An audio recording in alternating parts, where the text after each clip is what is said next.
en busca de una historia que me han contado desde niño. Ahora quiero saber de ella. ¿Qué pasó? Voy en busca de la historia de una guerra en un pueblo llamado Colorados. Por aquí, por favor. Un pueblo que apareció de la nada y desapareció como si nada. Porque no encuentro registros. ¿Será puro cuento? Pues será ir entonces detrás de los cuentos. Buenas. Hola. La sabiduría popular también hace parte de la historia de un país, de su imaginario cultural. Para que me cuente aquello. Claro. Una guerra de colores en donde son protagonistas el azul y el rojo. De rojo imposible. Vestirse uno de rojo era identificarse, para que los azules lo conocieran. Tenía uno que vestir en colores blancos, cosas más serias. ¿Cómo era el pueblito antes de todo eso? El pueblo era muy pintoresco, era muy de mucho ambiente, había mucha fiesta, mucha comida, mucha alegría, vivíamos como en familia. ¿Y entonces qué pasó?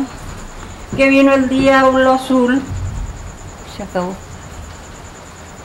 La influencia partidista en la vida social colombiana en aquellos tiempos pues era toda. Si uno era liberal, tenía que casarse con una persona liberal, tenía que vivir en un pueblo liberal y tenía que comerciar con liberales. De igual manera pasaba lo mismo con los conservadores. Lo que llama la atención aquí es que la gente en el fondo no tenía una conciencia muy clara de qué significaba pertenecer a uno u otro partido. Era más seguir colores, era más seguir tradiciones. Campesinos con machete en mano, unos de un color y otros de otro, cortando las cabezas de su hermano, de su amigo, de su vecino.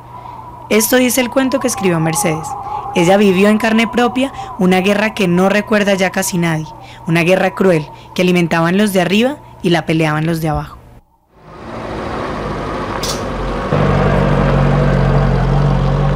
Tiene razón que no pasa en el carro suyo. No, pasan más carros, lo que pasa es que es carro similar a este. Camperos. Mercedes se pregunta qué queda hoy de aquel pueblo que dejó entre sangre y lágrimas. Mejorar la raza. Ella buscando su pasado y yo buscando una historia. Yo, Chuchito. Aquí fue la primera parte donde yo vine a oír esa contradicción y que los godos y que los no sé qué. ¿Por qué peleaban? Bueno, por el dominio de determinadas áreas, por situaciones en torno a clanes familiares y por supuesto por seguir al gobierno o al político de turno. Sufrimos las consecuencias que trajo a continuación y todo, y veníamos sufriéndolo, sí, pero ese día propiamente yo no estuve acá. ¿No se acuerda? Y si no, quizás hubiera sido víctima. Don Hernando nos muestra un libro viejo que no conseguí en ninguna biblioteca bogotana y que podría comprobar la desaparición de Colorado. ¿El único? El único que hay aquí. Al menos por un año. Por decreto 273 de 19 de abril de 1950 se suspendió y se restableció por decreto 968 de 23 de noviembre de 1951. Y de lo que cuenta doña Mercedes, ¿usted qué se acuerda de ese día, de los tiros, de...? No, nosotros vivíamos en el campo, ya teníamos... ¿Usted no sufrió esa violencia? Claro que la sufrimos, y mucho. ¿Y su merced era rojo o azul? No, pues del mismo color que me vean actualmente. Mercedes me muestra el puente por donde pasaba todos los días a buscar leña, el río donde una vez casi se ahoga. Una profesora de Bogotá. ¿Esta sí era de la época?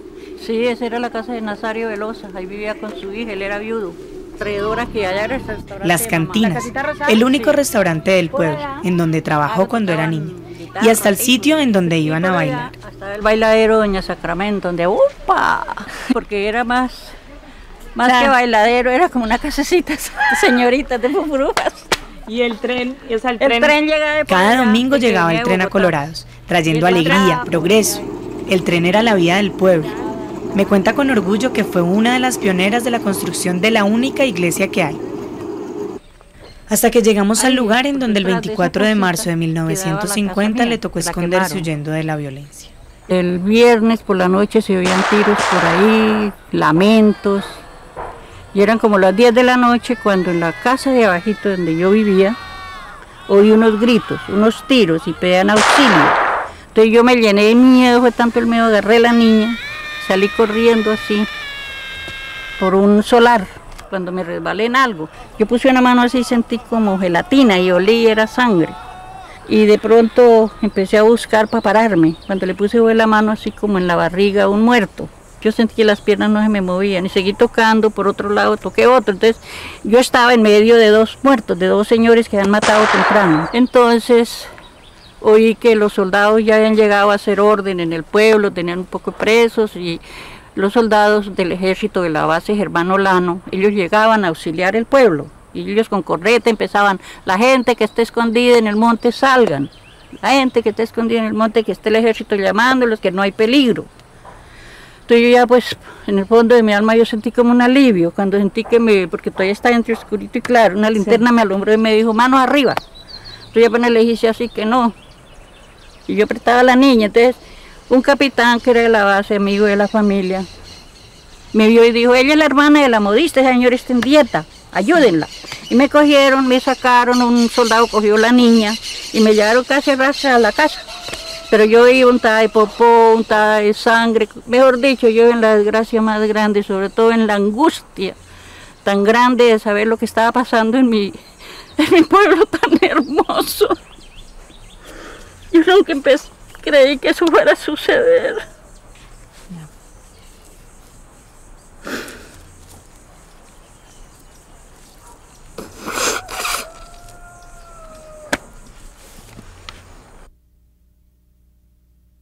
¿Por qué no hay registros de las masacres? Primero porque muchas de ellas lamentablemente se realizaron en épocas en las que no había una mayor cobertura de prensa, no había medios de prensa, la televisión, la inmediatez de la radio, pues sí existía la radio, pero era una radio más primitiva, las señales vía satélite, etcétera.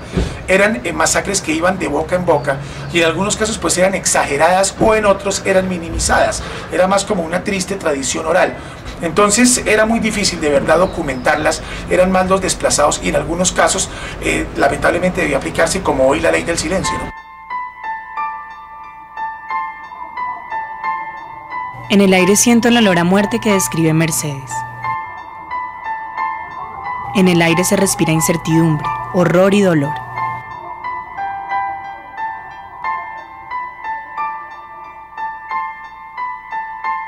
Una guerra sin sentido le arrebató la tranquilidad a mi abuela, así como se la ha arrebatado a miles de personas que no saben por qué pelean. La época de la violencia dejó a colorados, igual que a muchos pueblos colombianos, a la deriva, sin rumbo, sin progreso. Esta es la historia de un país vista a través de los ojos de una mujer común y corriente. Su dolor ahora hace parte de mi familia. Su dolor ahora me pertenece.